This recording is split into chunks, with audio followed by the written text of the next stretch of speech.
Dicen que la enfermedad es el peor ladrón, que te roba la vida a plazos. Pero yo descubrí que mis propios hijos eran peores ladrones. Me habían robado el respeto, el amor y la paz mucho antes de que el cáncer siquiera tocara mi cuerpo. El olor a desinfectante del consultorio se me quedó impregnado en la nariz. «Señor Fernando», dijo el doctor con esa voz grave que usan para amortiguar las malas noticias. «Estamos hablando de una ventana de 6 a 9 meses con tratamiento. Sin él, es mejor no pensarlo». 6 a 9 meses. Tiempo suficiente, pensé, para poner mis asuntos en orden. Esa misma tarde convoqué a mis 3 hijos a la biblioteca. Necesitaba ver sus reacciones. «Quiero que sepan algo importante», les dije. «El médico dice que no me queda mucho tiempo, entre 6 y 9 meses». Marcela bajó la mirada y dijo: «Lo siento mucho, papá». Roberto asintió, casi como un autómata. «Gracias por informarnos». Elena apenas murmuró un sí, papá. Busqué en sus rostros una chispa de preocupación, de cariño. No encontré nada. Solo un silencio tenso, un cálculo frío que me erizó la piel. Decidí ausentarme unos minutos para atender una supuesta llamada. Me levanté y salí, dejando la puerta entreabierta a propósito. Fue entonces cuando los escuché, sus voces bajas, cómplices, revelando la verdad que yo ya intuía. «No podemos seguir engañándonos», comentó Marcela. «Papá no tiene mucho tiempo». Roberto añadió de inmediato: «Lo sé, y cuando eso pase la casa se venderá». Elena murmuró: «Si con eso podremos solucionar nuestros problemas». «Así es», dijo Marcela. «Liquidar deudas, abrir negocios, por fin poder respirar». La frase final de Roberto fue una sentencia. Todavía es suya, por ahora, pero todos sabemos que esto es inevitable. Los observé. Marcela jugaba con su anillo, Roberto se frotaba las manos nerviosamente, y Elena apenas movía los pies conteniendo un entusiasmo que no podía ocultar. La naturalidad con la que hablaban de mi muerte y de mi casa fue un golpe directo al corazón. Cuando regresé, Roberto, con una voz tranquila pero firme, me dijo: «Papá, deberías poner ese dinero que tienes en un fideicomiso, para que quede protegido para nosotros. No queremos problemas, solo que cuando llegue el momento, podamos disponer de él sin complicaciones». Marcela y Elena asintieron en silencio. En ese instante, cualquier sentimentalismo que me quedaba se evaporó. 6 meses. Pensé en los turnos dobles, las vacaciones que nunca tuve, los sacrificios que hice por esa casa que ellos solo veían como un cheque al portador, la casa que construí con mis propias manos y con la madre que apenas recuerdan. La tristeza se convirtió en una ira fría y calculadora. No les daría la casa, no les dejaría un solo centavo. Mi último acto de paternidad no sería un legado de dinero, sino una lección que sentirían en la billetera. Me prometí que cada día que me quedara lo viviría gastando, dilapidando y disfrutando hasta el último céntimo que ellos esperaban heredar. Y lo mejor de todo, lo haría mientras ellos creían que yo estaba muriendo, o peor aún, ya muerto. El plan de fingir mi muerte, de desaparecer en mi propia riqueza, se gestó esa misma noche. Sería mi gran escape. Y el primer paso era audaz: vender la casa, rápido y en silencio. La cuenta regresiva no era para mi muerte, sino para el día de su gran decepción. Vender una casa es vender 25 años de tu vida, pero venderla sabiendo que con ese dinero estás comprando la miseria futura de tus desagradecidos hijos, eso, amigos míos, no tiene precio. Encontré a Ricardo a través de un anuncio que decía: propiedad en liquidación, no casa en venta. Ricardo era joven, ambicioso, pero con una honestidad refrescante. No le mentí, o al menos, le dije la verdad que necesitaba oír. Necesito el dinero rápido y sin ruido. No es un problema legal, es una emergencia personal. Mis herederos son impacientes. Me ofreció un 10% menos del valor de tasación, pero me dio la garantía que buscaba: discreción total. Y lo más importante, mi condición final. Él tomaría posesión de la casa apenas yo saliera, y si mis hijos aparecían, Se haría pasar por el administrador residente. Ricardo aceptó, fascinado por la jugada. Firmé mi libertad en la misma mesa de la cocina donde mis hijos hicieron sus tareas de niños. El dinero llegó a mi cuenta 2 días después, una cantidad obscena que resumía años de esfuerzo. Mis hijos, ajenos a todo, seguían soñando con sus planes. No sospechaban que yo ya había decidido el destino de ese dinero. Mi primer acto de despilfarro fue la compra de mi propia carroza fúnebre, una furgoneta camper de alta gama, alemana, con acabados en madera de cerezo y una ducha con agua caliente casi ilimitada. La llamé El Capricho. Cuando Roberto me llamó para preguntar por el fideicomiso, le dije con una calma espeluznante: lo he puesto en un vehículo de inversión de muy alto riesgo para pagar un tratamiento experimental. Si funciona, me pagará el mejor tratamiento del mundo. Si no, bueno, el dinero se irá en un destello. Es mi única opción para sobrevivir, ¿no crees? Roberto, el abogado cínico, tragó saliva. Sabía que mentía, pero no podía probar nada. Su rabia silenciosa, esa que se siente a través del teléfono, me supo a néctar. Se atrevió a sermonearme sobre mi irresponsabilidad. ¿El futuro de sus hijos? El futuro que ellos esperaban estaba siendo canalizado directamente a mi presente. El resto del dinero lo movía a cuentas de fácil acceso en paraísos bancarios. No eran inversiones, eran bolsas de diversión, el combustible para mi escape. El día que El Capricho llegó, la estacioné en el garaje y puse un cartel de propiedad privada, no entrar. Mi plan necesitaba una coartada sólida. Les dije a mis hijos que había conseguido una plaza en una clínica de élite en Suiza, bajo estricto secreto médico y sin visitas. Les di un número de contacto falso, atendido por mi nuevo y bien pagado abogado, el único que conocía la verdad. Mi estado es muy delicado. Necesito paz total, les escribí en un email. Dejo mis asuntos en orden. Por favor, no entren a la casa sin mi permiso. Confío en que respetarán mi espacio. Al leer eso, se sentirían obligados a no tocar nada, protegiendo la herencia que aún creían posible. Mientras tanto, yo estaría muy lejos preparando mi gran acto final. La ironía en mi vejez resultó ser mi mejor amante. Dejé la casa al amanecer, con el corazón sorprendentemente ligero. No hubo lágrimas, solo una profunda satisfacción. A través de la ventana de mi reluciente capricho, vi la fachada de la casa que ya no era mía. Una carcasa. Apagué el teléfono que usaba para las llamadas de mis hijos y encendí un teléfono satelital nuevo, con un número desconocido para todos, excepto para mi abogado de confianza y Ricardo, el comprador. Me dirigí sin mirar atrás hacia la costa, miles de kilómetros de asfalto y libertad por delante. Mi primer destino fue un resort de 5 estrellas en la costa del Pacífico. No reservé una habitación, simplemente estacioné el Capricho en un camping privado junto al mar y me di de alta con todas las comodidades del resort, acceso al spa, al campo de golf y, lo más importante, a sus restaurantes de alta cocina. No tenía que cocinar en mi pequeña cocina de cerezo, aunque podía. Quería despilfarrar. Quería que el dinero se gastara en experiencias que mis hijos, en su avaricia, nunca priorizarían. Comí caviar, bebí vinos añejos y, lo más crucial, contraté a un fotógrafo local que se hacía pasar por un aficionado para que me tomara fotos.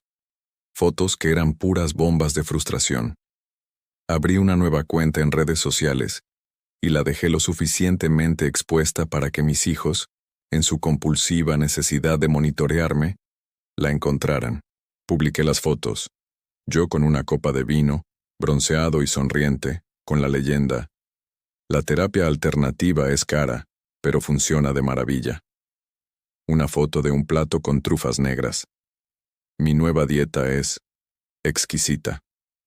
La reacción fue inmediata. Las llamadas a mi supuesto número suizo se dispararon, pero mi abogado, siguiendo el guión, solo respondía con monosílabos. El paciente está muy delicado, necesita descanso, no puede ser interrumpido. Pero el verdadero termómetro de mi venganza era Roberto, Me enviaba correos electrónicos que no se molestaba en disimular su rabia. Papá, esas fotos son una irresponsabilidad. Estás malgastando los fondos de tu tratamiento. Si sigues así, no quedará nada para tu cuidado esencial o para las responsabilidades futuras. Responsabilidades futuras. Se refería a ellos. La idea de que yo estuviera quemando el capital que creían asegurado les estaba carcomiendo el alma. Era glorioso. Un día, mi plan dio un giro que lo hizo aún más dulce. Recibí una llamada de Ricardo, el comprador. Me avisó que Roberto había aparecido en la casa, intentando entrar con la excusa de revisar las tuberías. Ricardo, siguiendo mis instrucciones, lo detuvo y le dijo que él era el nuevo administrador. Cuando Roberto, el abogado, le pidió ver los papeles, Ricardo, con calma ensayada, le dijo: «Lo siento, señor. Mis órdenes son mantener la privacidad del propietario. Cualquier consulta, hable con el abogado del señor Fernando». Roberto se marchó echando humo, convencido de que la casa estaba siendo administrada por una tercera persona para proteger la herencia, sin sospechar que la venta ya era un hecho consumado. Mi obra de teatro funcionaba a la perfección. Sabía que mi tiempo se estaba acabando, pero cada día de sol, cada plato de marisco fresco, era una victoria. No solo estaba gastando su futura herencia, la estaba disfrutando frente a sus narices virtuales. Estaba transformando su codicia en un combustible para mi propia felicidad. Y por primera vez en años, Fernando era libre.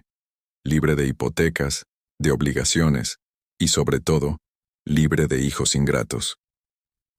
No hay sonido más satisfactorio que el de la avaricia crujiendo. Mis hijos, que habían esperado pacientemente mi muerte, ahora se daban cuenta de que yo me estaba gastando su futuro. Era un manjar auditivo. El dinero ardía en mis manos con la alegría de un pirómano. No es fácil gastar una fortuna en tan poco tiempo, si lo piensas bien. Implica una dedicación casi profesional al placer. Alquilé un pequeño yate en la Riviera, solo por la tarde, y pasé horas leyendo un libro que nunca tuve tiempo de abrir mientras el sol me calentaba la piel. Compré un reloj de pulsera suizo, no por la hora, sino por el valor intrínseco de saber que era un bien que jamás entraría en un inventario de herencia. Aunque la alegría era un gran antídoto, no era una cura. A veces, en las mañanas, el dolor regresaba como un punzón. Esos recordatorios me impulsaban a gastar más rápido. El tiempo se acortaba, y tenía que asegurarme de que mi desaparición pareciera causada por la enfermedad y no por un escape planeado. La comunicación con mis hijos se había roto casi por completo. Marcela, la más ambiciosa, me enviaba extractos bancarios genéricos por email, con líneas rojas marcando mis gastos exorbitantes. «Papá, esto es insostenible», escribía. «Estás drenando tus recursos. Si realmente estás en tratamiento, ¿por qué los gastos son de lujos y no de medicina?». Mi respuesta fue una foto publicada en mi perfil. Yo, con un sombrero de Panamá, frente a una cascada espectacular en Sudamérica, con la leyenda: «La mejor medicina es vivir». Y la vivo en grande. El dinero se hizo para circular, ¿no es así? Roberto, el abogado, intensificó sus tácticas. Apareció sin avisar en la casa de Ricardo, el comprador, esta vez con un documento notarial que exigía una inspección de la propiedad debido a riesgos estructurales. Ricardo, mi socio en este engaño, lo manejó con maestría. Le mostró documentos que probaban su autoridad como administrador de la propiedad, bajo un acuerdo legal de protección, negándose a revelar la titularidad final. Roberto se fue con el rostro pálido, dándose cuenta de que el verdadero valor de la casa, la propiedad libre de cargas, se le estaba escapando. El pánico era palpable. Mis hijos no solo estaban perdiendo el dinero, estaban perdiendo el control de la narrativa. Estaban acostumbrados a verme como el patriarca anciano, un poco bobo e inofensivo, que solo esperaba su turno en la sala de espera de la muerte. Ahora era el estafador, el irresponsable, el que se reía de sus planes. El plan de fingir mi muerte se acercaba a su clímax. Había contactado con mi abogado para que iniciara los preparativos. Usamos mis viejos historiales médicos y, Con unos cuantos sobornos en una clínica pequeña y remota que visité bajo un alias, conseguimos generar un historial terminal, que terminaría en un certificado de defunción por complicaciones cardíacas súbitas. No habría cuerpo, por supuesto. Mi abogado diría que mi último deseo fue ser cremado inmediatamente y que mis cenizas fueran dispersadas en un lugar secreto para evitar funerales hipócritas. El dinero seguía fluyendo. Ya no compraba lujos, sino seguridad para mi nueva vida. Compré documentos de identidad falsos, un cambio de aspecto sutil con un buen peluquero y una nueva casa rodante más pequeña, sobria y discreta, que usaría para vivir de incógnito una vez el show terminara. La anterior, la vendí. Me quedaba lo suficiente para vivir una vida modesta, libre de preocupaciones financieras, y ya era hora de enviar el último mensaje. Le escribí un último email, muy corto y formal, a cada uno de mis hijos, con copia a mi abogado. Todo gasto ha sido finalizado, los fondos restantes han sido dispuestos. El proceso es inminente. Les deseo paz. Me imaginé a Roberto intentando rastrear esa última transacción, a Marcela contando y volviendo a contar los extractos, y a Elena sollozando, no por mí, sino por el collar de diamantes que nunca llegaría a sus manos. Era mi obra maestra, y estaba a punto de caer el telón. Mi siguiente acto: convertirme en un fantasma libre y solvente, listo para observar la devastación desde la distancia. El día de mi muerte fue, irónicamente, el día más vivo de toda mi existencia. Me senté en mi furgoneta humilde, viendo las noticias en mi móvil, esperando el anuncio que cambiaría mi vida para siempre, mi propio obituario. El plan de la muerte ficticia se ejecutó con la precisión de un reloj suizo, en el lugar donde se suponía que estaba. Mi abogado se encargó de todo. El certificado de defunción por complicaciones cardíacas súbitas, expedido en una clínica remota, la confirmación a los medios locales y, lo más importante, la llamada a mis hijos. Había insistido en que mi último deseo era ser cremado inmediatamente y que mis cenizas fueran dispersadas en el mar, sin ceremonias ni funerales públicos. El objetivo era simple: cero cuerpo, cero dudas, cero velatorios incómodos. Mi abogado los llamó a su oficina. Yo estaba a 500 kilómetros de distancia, con mi nuevo look, menos barba, gafas de sol y una gorra de béisbol, y mi nueva furgoneta modesta, escuchando la radio. La noticia apareció brevemente en los titulares de la tarde, lo suficiente para sellar mi destino. Fernando, el empresario jubilado, había muerto. Y yo, Fernando el libre, sonreí. Mi abogado me confirmó el drama por mensaje de texto cifrado. Hay sollozos. Muchos sollozos, pero suenan más a frustración que a pena. Todos están aquí, impacientes. Cuando llegó el momento de la lectura del testamento, que en realidad era solo una caja de documentos y una carta, mis hijos estaban sentados, con rostros solemnes, pero con la expectación de un banquete. El abogado abrió una caja de seguridad y sacó un único sobre sellado, dirigido a mis 3 hijos. El ambiente se tensó. El abogado leyó mi carta, mi obra final, mi testamento de venganza. A mis queridos hijos, Marcela, Roberto y Elena. Si están leyendo esto, significa que el ciclo ha terminado, y me he ido. Mi bienestar lo aseguré yo mismo hace meses con absoluta diligencia. Ahora, hablemos de lo que les importa. Sé que esperan que les entregue las escrituras de la casa, su gran tesoro, pero la casa, ese activo que ustedes valoraron por encima de mi propia vida y felicidad, dejó de pertenecerme hace ya bastante tiempo. Fue vendida legalmente, con todos los papeles en orden, al joven Ricardo. La carta continuó, y con cada palabra, la atmósfera se congelaba. Y en cuanto al dinero de la venta y el capital de mi vida entera que ustedes esperaban heredar, también lo he dispuesto con mucho cuidado. No lo doné. No lo escondí. Me lo gasté, todo. Lo usé en cruceros, en comidas que me engordaron, en paisajes que me asombraron, y en una vida de libertad que ustedes me negaron con su avaricia. Era mi dinero, ganado con el sudor de mi frente, y decidí que la única persona que merecía disfrutarlo era yo mismo. No queda un centavo para repartir. La verdad es que un padre solo es un cajero automático hasta que decide cerrar la cuenta.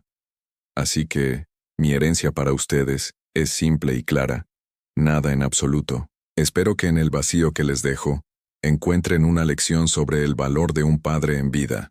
Disfruten su herencia. Con mis mejores y últimas sonrisas, Fernando. Mi abogado me envió un último mensaje esa noche. El caos, pánico, amenazas de demanda. Felicidades, señor fantasma. La satisfacción que sentí fue el verdadero premio de mi muerte. Había logrado la venganza definitiva, privarlos del dinero y además, ver su desesperación. Mi siguiente paso: desaparecer en el anonimato y disfrutar el espectáculo desde mi escondite. La vieja vida había terminado. La nueva vida, la de la libertad total, apenas comenzaba. Me convertí en un fantasma, el mejor tipo de fantasma, uno que puede conducir, tomar café y ver a sus propios dolientes destrozarse la vida por avaricia. Y lo más hermoso de todo, no podían tocarme. Mi vida después de la muerte fue, irónicamente, la más barata y feliz que jamás había tenido. Con mi reserva de dinero, compré un pequeño terreno en una zona rural tranquila y establecí mi nueva y modesta vida en mi segunda furgoneta. Me hice llamar Carlos y me dedicaba a la carpintería por hobby, una actividad que me mantenía ocupado y sin levantar sospechas. El miedo a ser descubierto era real, pero la necesidad de saber si mi venganza había tenido éxito era más fuerte. Mi única conexión con mi vida anterior era el abogado, que me enviaba reportes codificados cada pocas semanas. Me contaba los pormenores del duelo de mis hijos, y cada mensaje era un premio. Reporte 1, un mes después. Roberto intentó demandar a Ricardo por fraude inmobiliario, alegando que la venta se hizo bajo coacción. Mi abogado le mostró que los documentos de venta tenían mi firma ante notario y que yo tenía plenas facultades mentales. Roberto, frustrado, intentó incluso demandar a la clínica suiza ficticia y al otro abogado, mi cómplice, por negligencia profesional. Fracaso total. La casa era intocable, el dinero se había esfumado. Reporte 2, 2 meses después. Marcela, desesperada, vendió sus joyas para pagar a un detective privado para rastrear los activos ocultos de su padre. El detective solo encontró mis antiguas cuentas vacías, una tarjeta de crédito cancelada y el rastro de lujos efímeros. Ella se negaba a creer que había gastado todo. Para Marcela, un hombre rico debe dejar algo. Mi venganza la había dejado sin su única certeza. Reporte 3, 3 meses después. Elena tuvo la reacción más melodramática. Cayó en una profunda depresión, no por mi pérdida, sino por la pérdida del apoyo financiero que esperaba para su arte. Empezó a culpar a sus hermanos por no haber convencido al viejo de volver y ahorrar. Mi venganza no solo los había arruinado, sino que los había puesto a pelear entre ellos, la cereza del pastel. En mi escondite, los informes del abogado eran mi periódico matutino. El último de ellos no era un reporte, sino una anécdota. Me contó que Ricardo, quien había instalado discretas cámaras de vigilancia en la propiedad para proteger su inversión, le había enviado una grabación de un altercado. En ella, se veía a Roberto y Marcela teniendo una acalorada discusión afuera de la antigua casa, culpándose mutuamente de no haber asegurado a tiempo el patrimonio. Su codicia ya los estaba consumiendo. En ese momento, sentí una paz que no había experimentado en mi vida anterior. Había renunciado a la riqueza, la había quemado en mi propio beneficio, y a cambio, había obtenido algo mucho más valioso: paz. Al final, no importaba si me quedaba mucho o poco tiempo. Lo que importaba era que, aunque el doctor me había dado solo de 6 a 9 meses de vida, la rabia me había inyectado una adrenalina que me mantenía vivo, superando con creces aquel diagnóstico. Estaba viviendo tiempo extra y feliz, sin el peso tóxico de la avaricia de mis hijos. Lo que importaba es que ellos se quedaron con la herencia de la nada, condenados a vivir con la certeza de que su propia avaricia había sido su perdición. Con esa paz recién descubierta, me puse el delantal de carpintero y comencé a lijar una tabla. El fantasma estaba tranquilo y listo para cuando llegara su descanso final. Si esta historia te ha gustado, no olvides suscribirte al canal y darle me gusta. Nos vemos en la próxima.